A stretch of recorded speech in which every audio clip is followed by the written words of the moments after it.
গতকাল আইএসএফ বিধায়ক সহ কর্মী সমর্থকদের গ্রেফতার করে কলকাতা পুলিশ। তাদের নিঃস্বার্থ মুক্তির দাবিতে গতকাল একদিকে রাস্তা অবরোধ, অন্যদিকে লম্বা মিছিল করে বসিরহাট মহকুমার বিভিন্ন প্রান্তে আইএসএফ কর্মী সমর্থকরা।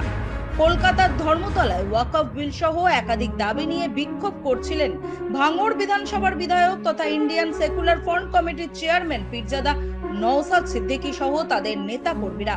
সেখানে তাদের সঙ্গে কলকাতা পুলিশের আধিকারিকদের বাকবিতণ্ডা সৃষ্টি হয়। তারপরেই তাদেরকে গ্রেফতার করে পুলিশ। পরবর্তী সময়ে নওশাদ সিদ্দিকীকে গ্রেফতার করে পুলিশ আর তাদের নিঃস্বার্থ মুক্তির দাবিতে বসিরহাট মহকুমার বাদুড়িয়া থানার জঙ্গলপুর বাজার সংলগ্ন গৌরবঙ্গ রোড আটক করে বিক্ষোভ দেখায় ইন্ডিয়ান সেকুলার ফ্রন্টের কর্মী সমর্থক ও নেতৃত্বরা।